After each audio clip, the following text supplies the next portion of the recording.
অনেকদিন থেকে একটা কথা বলছিলাম যে প্রতিহিংসার রাজনীতি বন্ধ করতে হবে। আজকে যদি হিংসার চাষাবাদ হয়, প্রতিহিংসাকে লালন পালন করা হয়, তাহলে ভবিষ্যতে এই প্রতিহিংসার জেরটা বহুগুণ বাড়বে। আমরা বারবার উদাহরণ দিয়েছি যে আওয়ামী লীগের আমলে যে অন্যায়, অনাচার, নির্যাতন এগুলো করা হয়েছে বিরোধী দলের উপরে, বিশেষ করে বিএনপির উপরে, সেগুলোর পাল্টা অবস্থান যদি বিএনপি নেয়, তাহলে যেটা হবে সেটা হচ্ছে যে প্রতিশোধের রাজনীতি হবে। এবং এই বিএনপি আজকে পাল্টা অবস্থান নিতে গিয়ে পরবর্তীতে আওয়ামী লীগ আবার ফিরে এসে আরও 10 গুণ বাড়িয়ে যদি প্রতিহিংসা চরিতার্থ করার চেষ্টা করে, তাহলে আমরা যে সুস্থ সভ্য একটা সমাজ চাই, রাজনৈতিক একটা সুন্দর পরিবেশ চাই, সেই পরিবেশটা শুধুমাত্র চাওয়ার মধ্যেই সীমাবদ্ধ থাকবে, সেটা বাস্তবায়িত হবে না। আমরা দেখেছি যে প্রতিহিংসার চাষাবাদে সব থেকে বেশি পারঙ্গম ছিলেন প্রফেসর ইউনূস। বাংলাদেশের 55 বছরের ইতিহাসে এমন হিংসার চাষাবাদ মানে এত অল্প সময়ে তো অবশ্যই, মানে গোটা যদি কারো শাসনামল আপনি 15 বছর, 15.5 বছরই তো সর্বোচ্চ একটানা শাসনামল আমরা আওয়ামী লীগের যেটা দেখেছি, সেটাকেও যদি বিবেচনা করা হয়, তাহলে গোটা 15 বছরের শাসনামলেও এত বেশি হিংসার চাষাবাদ করা হয়নি, যেটা প্রফেসর ইউনূসের 1.5 বছরে মাত্র করা হয়েছিল। সেখানে আমরা বারবার বলেছিলাম যে এই হিংসার চাষাবাদটা বাদ দিতে হবে, কারণ এই হিংসার পরিবর্তে যখন প্রতিহিংসা চরিতার্থ করার চেষ্টা করবে আজকের নির্যাতিত পক্ষ, তাহলে ভবিষ্যৎটা আমাদের জন্য একটা অশনি সংকেত হয়ে দাঁড়াবে। সেরকমই একটা ইঙ্গিত এবার আমরা সত্যে পরিণত হতে দেখলাম। যে দলকে নিষিদ্ধ করে রাখা হয়েছে ছাত্রলীগ, সেই ছাত্রলীগের মানে যিনি সভাপতি, আমি জানি না এখনও তিনি সভাপতি আছেন কিনা, সাদ্দাম হোসেন, যিনি সর্বশেষ সময় পর্যন্ত সভাপতি ছিলেন, সাদ্দাম হোসেনের আজকে একটা ভিডিও বার্তা এসেছে সামাজিক যোগাযোগ মাধ্যমে। এই ভিডিওটা যখন করছি তার কিছুক্ষণ আগে এই ভিডিও বার্তাটা চোখে পড়ে। সাদ্দামের নিজের আইডিতেই এই ভিডিওটা তিনি পোস্ট করেছেন। সেখানে তার বক্তব্যে স্পষ্ট হয়েছে যে তিনি একেবারে সরাসরি বিএনপির উদ্দেশ্যে বললেন যে ভবিষ্যতে আপনারা নিষিদ্ধ হবেন না তার গ্যারেন্টি কোথায়, এবং সরাসরি বললেন যে আজকে যে অবস্থা হচ্ছে, কালকে ছাত্রদলের উপরে সেরকমই অবস্থা হবে কিংবা এর চাইতে বেশি অবস্থা হবে। বল এখন বিএনপির কোর্টে, বিএনপি কি সিদ্ধান্ত নেবে। সাদ্দামের এই কথাই বলে দেয় যে রাজনীতিতে প্রতিহিংসা কোন পর্যায়ে যাবে আগামী দিনে। চলুন একটু বুঝে দেখার চেষ্টা করি সাদ্দামের এই বক্তব্য, এবং বুঝে দেখে সাদ্দামের সমালোচনা যেমন আমরা করব, তেমনি বর্তমান যে প্রতিহিংসার চাষাবাদের রাজনীতি চলছে এবং অব্যাহত আছে, বর্তমানে বলতে আমি বর্তমান সরকারকে মিন করছি না, যেটা প্রফেসর ইউনূস মূলত চালু করেছেন, সেখান থেকে পরিপূর্ণভাবে যে বর্তমান সরকার বেরিয়ে আসতে পেরেছে সেটাও বলা যাবে না, তবে প্রফেসর ইউনূসের আমলের থেকে অনেক কমেছে যে এটা বলা যায়। সেটাই আলোচনা করে বোঝার চেষ্টা করব যে পরিণতি কোন দিকে নিয়ে যাচ্ছি আমরা বাংলাদেশের রাজনীতির। থাকবেন পলিটিক্স টিভির নিয়মিত আয়োজনে। দর্শক, বলছিলাম প্রতিশোধ, প্রতিহিংসা, হিংসার চাষাবাদ, এ ওর কবর রচনা করবে, ও ওকে জেলে ভরবে, ও ওকে নিষিদ্ধ করবে, সে তাকে নির্যাতন করবে, এই যে রাজনীতির ধারা, এবং সেই ধারা থেকে প্রফেসর ইউনূস বেরিয়ে আসবেন সেই প্রত্যাশাটা আমাদের ছিল। বেরিয়ে এসে সৌহার্দ্যপূর্ণ একটা সুস্থ রাজনৈতিক মাঠ ক্ষেত্র তৈরি করবেন তিনি, সেই মানে অপশনটা তার হাতে ছিল, কিন্তু সেই অপশনটা তিনি কাজে না লাগিয়ে রিভার্স অপশনটা, অর্থাৎ প্রতিহিংসার চাষাবাদের অপশনটা তিনি কাজে লাগিয়েছেন। একদিকে প্রতিহিংসা চরিতার্থ করেছেন, আরেকদিকে নিজের স্বার্থ চরিতার্থ করেছেন। রাষ্ট্রের মানে কোষাগার শূন্য করে তিনি নিজের আখের গুছিয়ে নিয়েছেন, এরকম অভিযোগ আমরা প্রায়শই শুনছি। চলে আসি সাদ্দাম হোসেনের এই ভিডিও বার্তায়। সম্ভবত 3 মিনিটের মতো, মানে 3-4 মিনিটের এই ভিডিও বার্তায় তিনি অনেকগুলো কথা বলেছেন। এই কথার মূল কথা, মোদ্দা কথা, সারমর্ম কথা হচ্ছে বিএনপিকে তিনি রীতিমতো ডিরেক্ট থ্রেট দিয়েছেন যে কালকে ছাত্রদল নিষিদ্ধ হবে, সেটা কেউ ঠেকাতে পারবে না।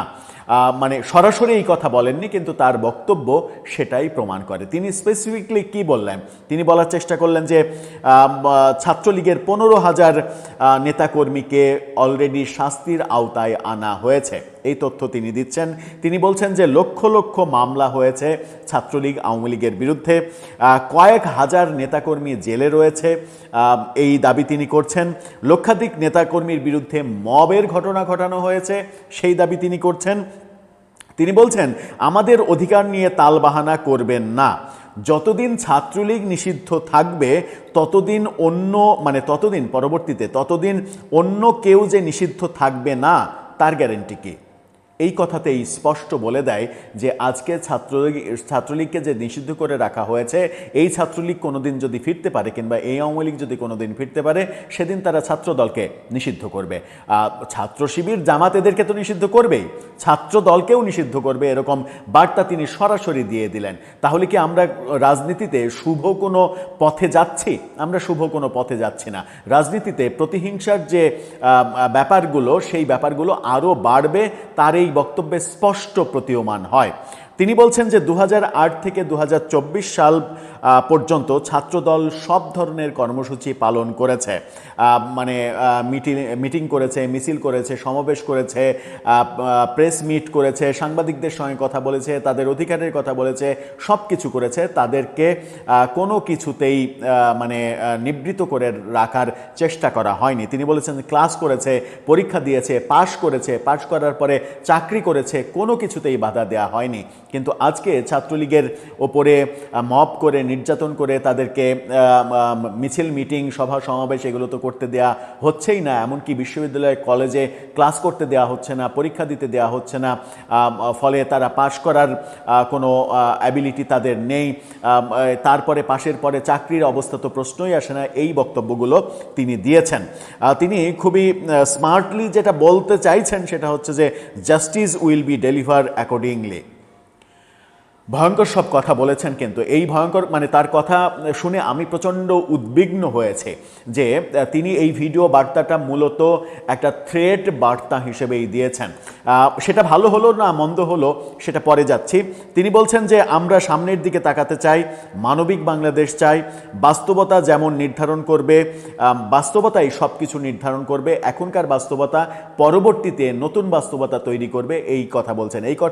এই বার্তার মাধ্যমে তিনি আবারও ওই থ্রেটটাই দিলেন যে এখন আপনি যেটা করবেন পরবর্তীতে আগামীতে আপনার উপরে সেটাই করা হবে।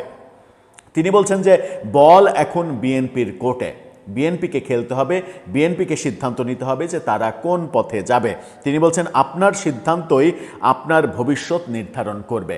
ভয়ঙ্কর কথা, একেবারে স্পষ্ট এই কথা বলছেন যে আপনার আজকের সিদ্ধান্তই আপনার আগামীকালকে ভবিষ্যৎ নির্ধারণ করবে। তার তিনি বিএনপি সরকারের ওপরে তিনি বলছেন যে যেভাবেই হোক একটা সরকার এসেছে, আপনারা ক্ষমতায় থাকতে চান, আরও কিছুদিন ক্ষমতায় থাকতে চান, থাকেন, ভালোভাবে চালান, কিন্তু আপনার আজকের সিদ্ধান্ত আপনার ভবিষ্যৎ নির্ধারণ করবে। এই কথাটাও একটা বড় থ্রেট যে আপনি যদি আজকে, তিনি বলছেন যে যদি ছাত্রলীগের নিষেধাজ্ঞা তুলে না নেওয়া হয়, ছাত্রলীগকে যদি রাজনীতি করতে না দেওয়া হয়, তাদেরকে ক্লাস পরীক্ষায় অংশগ্রহণ করতে না দেওয়া হয়, তাহলে ভবিষ্যতে ভবিষ্যতে ছাত্রদলের উপরেও এটা হবে। একেবারে স্পষ্টই তিনি, তার কথাগুলো স্পষ্ট, শুধুমাত্র এই ল্যাঙ্গুয়েজে বলেননি যে ভবিষ্যতে আমরা ছাত্রদলকেও নিষিদ্ধ করব, কিন্তু ওই ল্যাঙ্গুয়েজে তো বলা লাগে না। তার পুরো ভিডিও বার্তাটা শুনে আমি আসলে একটু বেশি আশ্চর্য হয়েছি এই কারণে যে এই মুহূর্তে ছাত্রলীগ যখন নিষিদ্ধ অবস্থায় আছে, তখন সাদ্দাম হোসেন এই ধরনের আক্রমণাত্মক ভিডিও বার্তা দিয়ে ঠিক কাজটা করলেন কিনা সেই প্রশ্ন হয়তো উঠবে। সেই প্রশ্ন আরও বেশি তার যারা শুভাকাঙ্ক্ষী তাদের তোলা উচিত যে এই মুহূর্তে সরকারের সঙ্গে সুসম্পর্ক তৈরি করা কিংবা ব্যাক এন্ডে এক ধরনের নেগোসিয়েশন করে রাজনীতিতে প্রত্যার্পণ করা, রাজনীতি করার অধিকার ফিরিয়ে নেওয়া, এগুলোর পথে যাওয়া উচিত ছিল, নাকি এই ধরনের আক্রমণাত্মক মেজাজে যাওয়াটাই তার ঠিক কর্ম হলো, যে আক্রমণাত্মক মেজাজে না গেলে সরকার ভয় পাবে না, সরকারকে যদি ভয় দেখানো না যায়, বাস্তবতা বোঝানো না যায়, তাহলে সরকার তাদের উপরে থেকে নিষেধাজ্ঞা তুলবে না। এই পথটাই কি ঠিক পথ অবলম্বন করলেন তিনি?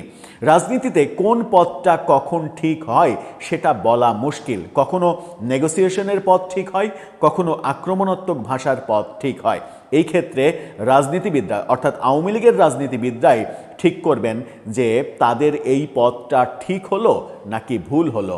এই যে ভিডিও বার্তাটা তিনি দিলেন, অর্থাৎ সরকারকে এক ধরনের থ্রেট দিয়ে ভিডিও বার্তা দিলেন এবং ভবিষ্যতে এই সরকারের ছাত্র সংগঠনের কি পরিণতি হবে সেটা মনে করিয়ে দিলেন, সেটাতে সরকার কি ভয় পেয়ে তাদের সিদ্ধান্ত পরিবর্তন করবে, নাকি এই ভিডিও বার্তা ছাত্রলীগকে আরও বেশি দুর্যোগের মধ্যে ফেলবে? এখন স্বরাষ্ট্রমন্ত্রী যদি ভাবেন, হ্যাঁ তুমি বেটা আমাকে থ্রেট দাও, আমি ক্ষমতায় আছি, তোমার থ্রেটে কি আমি কাঁপি, যাও আমার ইচ্ছা ছিল মানে 1 বছরের মধ্যে এটা করে ফেলবো, এখন করবোই না, 5 বছরই থাকবে আমার ক্ষমতার, 5 বছরই নিষেধাজ্ঞা থাকবে, যদি এরকম ভাবনা থাকে, মানে এরকম ভাবনার জন্ম হয়, এরকম মানে জিদের জন্ম হয়, তাহলে তো ছাত্রলীগের এই ভিডিও বার্তাটা জয়ের পরিবর্তে পরাজয়ের কারণও হতে পারে। আমি জানি না তাদের জন্য কোনটা ভালো, কোন সিদ্ধান্তটা ভালো, মানে তাদের মানে সরকারের সঙ্গে এক ধরনের নেগোসিয়েশন করা ভালো, নাকি আক্রমণাত্মক ঢঙে কথা বলাই ভালো। দর্শক, আপনার কাছে কি মনে হয়, সাদ্দামের এই ভিডিও বার্তাটা কি ঠিক হলো নাকি ভুল হলো? আপনার মতামত জানিয়ে লিখতে পারেন আমাদের কমেন্ট বক্সে।